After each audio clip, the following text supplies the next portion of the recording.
Happy New Year, everyone. Happy 2026. I think we are gonna have the best year ever. I really do. I know this video is late, but what am I if not behind at all times? I wanted to do my top 10 books of 2025, and this video is actually late for a reason. I was reading favorites up until like the bell rung at midnight on the 31st. So I'm glad I waited because I would have missed out on some really good ones. So these are in no particular order, although I do know which one is number one. So I will tell you when we get to number one, but it won't be till the end because I want to keep you on tenterhooks. So One Last Stop by Casey McQuiston. This is a really interesting, like, magical realism from the author of Red, White, and Royal Blue. It is set in New York City. It is about a girl that moves there and she falls in love with this girl who is magically tethered to the Q train, like the actual train. So I put off reading it for ages. I don't know why. But I loved it. It was so good. It was this joyful exploration of like queerness, community, New York City. It was sexy, fun, heartwarming. Next, this book has seen better days. The Irresistible Urge to Fall for Your Enemy by Brigitte Knightley. This one is a Hermione fanfic turned into a trad pub. It is so good. If anyone has read Draco Malfoy and the Mortifying Ordeal of Being in Love. That is the original fic that it's based off of. I loved that. I devoured it. And then when I heard this was coming out, I was ecstatic. And I was right to be ecstatic because I loved this one. It has a completely developed magic system. It's like set in like old Europe. And the premise kind of carries a little bit across from the fic, but she did a really great job of making it into a totally new thing. I would say almost veers on unrecognizable from the original fic, except in the fact that it is wickedly funny at every turn. It is brilliant even in the minutia. Vocabulary, stunning. Did you know that an abattoir is a slaughterhouse? I did not. Generally, this whole book is whip smart. I love a smart book.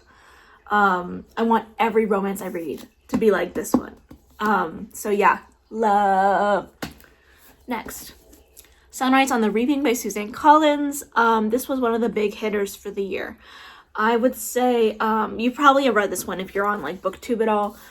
It was all my friends and I talked about for weeks. This is the Hey Mitch games in the Hunger Games series. Collins always comes up with exactly what is needed for the political moment, and she does it so artfully. I think she is so like gifted as an artist.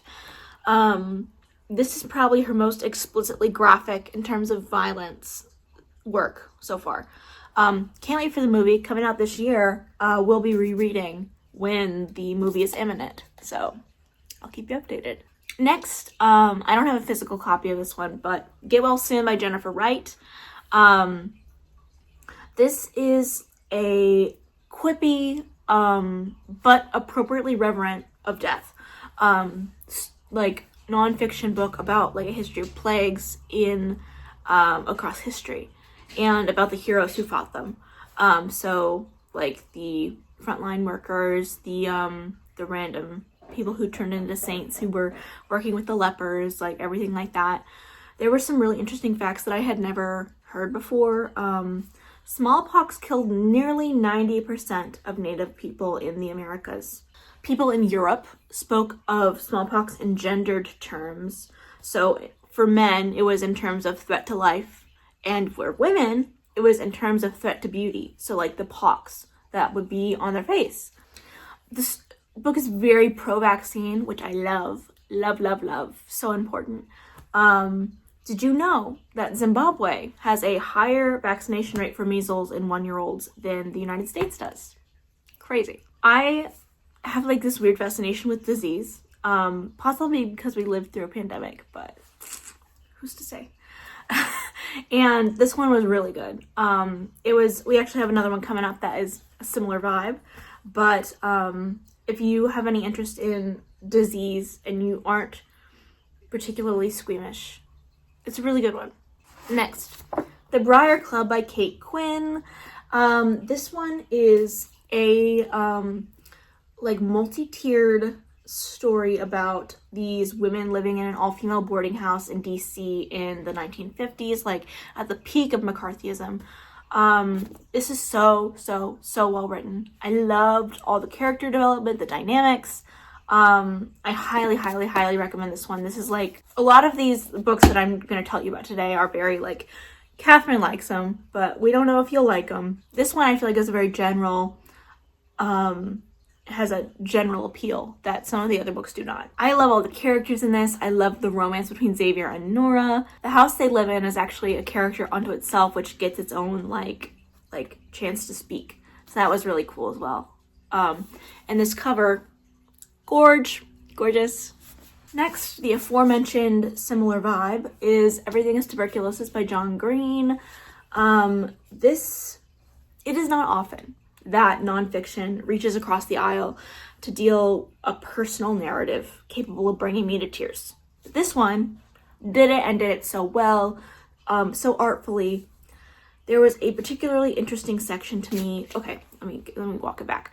Everything is Tuberculosis is about, in the history of and persistence of our deadliest infection, is about, it's partially about this boy named Henry who lives in Sierra Leone, who John Green met on a philanthropy trip to a hospital, and he has tuberculosis. And in meeting him, Green becomes fascinated and obsessed with tuberculosis, and he grows to like obsessively research it, learn so much about it. And this is kind of like part like memoir-esque, part nonfiction. There was a fascinating section on, to me it was cool, like whiteness, thinness, and consumption chic, which I think is super interesting. I highly recommend this one if you're looking for a short but powerful read. This one is Skinny Queen. The audiobook was 6 hours and I ate it up. John Green actually narrates it, which is good. I love his like cadence and his pace, but which he has improved since the Vlogbrother days. If you will recall, back in like 2011, 2012 maybe, I don't know what year it was, they started coming out with the videos. They were usually like crash courses about like literature, history, like religion, all sorts of stuff. And my buddy John, breakneck pace of speaking, which we love for him. We love that for him. And he's really toned it down. He probably got feedback. But I kind of miss I recollect on those days of like fast pace, and I'm like, oh, there's something missing there. But yeah, very good. Next, Dead Weight, Essays on Hunger and Harm by Emmeline Klein. This one I have been trying to get done for like a year. I started reading it and I almost finished it on Libby like very beginning of this last year, and then I didn't finish it. The hold ran out, and then we got, she's sliding. Then my library no longer had the license, probably because it wasn't getting enough circulation. And I was like, I have to buy this book. I need to know what happens. I need to learn. And this book, my people, it struck this beautiful balance of like spectacularly researched while also maintaining a deeply personal perspective. If I'm honest, it made me terribly jealous. It is the kind of book that I would love to write. So well done. Trigger warning for eating disorders, disorder eating, all sorts of stuff.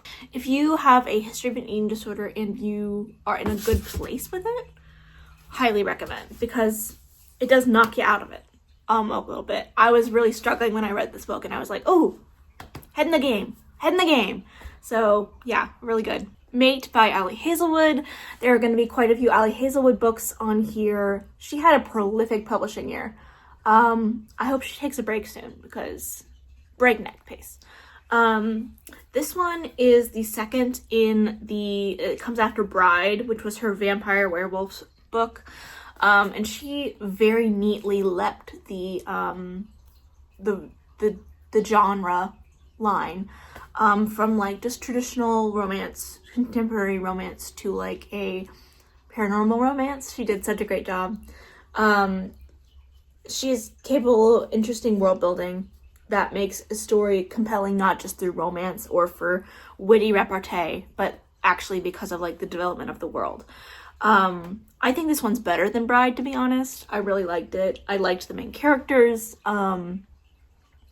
I think it was just silly enough to not take itself seriously while also being very like contemplative of issues that are like emotional and have depth to them. So very good, very good. Like. Immediately thereafter, Love Theoretically by Ali Hazelwood. You'll see I tabbed the shit out of this. This one is top 3 of the year for sure. It is one of her contemporary romances, STEM romances. And it is, oh my god, so good. So good! The tender care, the academia of it all. Chronically Ill Queen, control freak male main character. It was everything I wanted. I read it almost in one sitting after it sat on my nightstand for 3 years. And I don't know why I waited so damn long, because I loved it. I loved it. It's probably my favorite. I think it's my favorite Ali Hazelwood book, to be honest. And I don't have a copy of this one yet, but drumroll please. Can anyone guess what it is? It is Heated Rivalry by Rachel Reed. It is my #1 book for the year. This one needs no introduction if you've been online at all, especially in queer spaces. Yes, I read it. Yes, I loved it. Grammy, if you're watching this one, which you probably are, don't read this one. This is not the one for you. I was nervous when I started it. It is like a hockey romance, basically, but queer. And when I started reading it, I got 1% in, and there was just raucous coitus happening. And I was like, oh, okay, slay, love. But I was like, I don't know if I can do it. It was very sex heavy. But damn, if it didn't have just like deep emotional intensity, queer yearning over the course of years. And the character development and growth, I mean, it was like the most beautiful character study, and I don't have enough good things to say about it, to be honest. So there is a show, already came out. People were watching it over the holidays, and I was like, la la la la la. I didn't want to see it because first I hadn't finished the book, and then after that, my bestie Jen, whom I adore, she lives in the UK, and the show doesn't come out until the 10th of January. So I've been waiting, and wow, it is hard to wait, man. I'm excited. It's days away now, 6 days from now. So can't wait. Don't expect to hear from me for 10 to 14 business days after I watch the show. So I will be off grid for that one. I have some honorable mentions as well. I had a hard time refining this to 10 books because this was a really great reading year for me, especially the last like half of the last quarter. I was really busting them out. Oh, hello, Eleanor. She's just running in circles. I don't know what she's doing. So first honorable mention was Deep End by Ali Hazelwood. Yes, this is our 3rd Ali Hazelwood on this list. This was actually going to be my first favorite of my Ali Hazelwood books for the year until I read Love Theoretically. But I didn't think I liked sports romance, but apparently I'm wrong. Heated Rivalry. But sexy, but also very deeply intimate, and deals with major emotional angst, which I love. I love like emotional depth to a romance novel. Sometimes you don't get it, and you're like, oh, this leaves me a little wanting. But this one achieves it. And again, funny, witty. Oh my god, I hit myself in the face. Yeah, Ali Hazelwood always does it. She does it perfectly every time. So I would do anything for her, and that's the truth. Next, Atmosphere by Taylor Jenkins Reid. Gay Yearning in Space. I was breathless for the last 15 pages. I was just flipping and flipping. I was like, what's happening? I need to know how it ends. I haven't felt that in a long time. Basically, this is gay astronauts, but it's so much more than that. I genuinely think this is Taylor Jenkins Reid at the top of her game. I have probably the best she's done since The Seven Husbands of Evelyn Hugo. So good for her. She's back in the game, baby. And finally, our last book that I will talk about for 2025 is Good Spirits by B.K. Borison. I specifically recommend the audiobook of this one. The male main character's name is Nolan. He's Irish, and his accent is really lovely and soothing to listen to. But again, this one brought me to tears. Also beautiful. It is basically about the ghost of Christmas past, and he comes to haunt and like bring someone to justice. And she's like, I didn't do anything wrong, bestie. And they kind of like fall in love. B.K. Borison's characters always leap off the page. She is so good at creating characters that like live and breathe right alongside you, and they are so charming and so vulnerable. If I could write like her, I would never stop. So shout out to B.K. Borison. I wish you many more years of productive publishing, because I can't wait to read your stuff. Okay, thank you for joining me for this top 10 books of 2025, albeit late. I think this has been my best reading year ever. Even though I didn't make my Goodreads goal, I think I had the most 5 stars ever this year. So thank you so much for joining me for this, and leave in the comments your top 3 books of 2025. I know it'll be hard to narrow down, but thank you so much, and I will see you very soon for another video. Bye!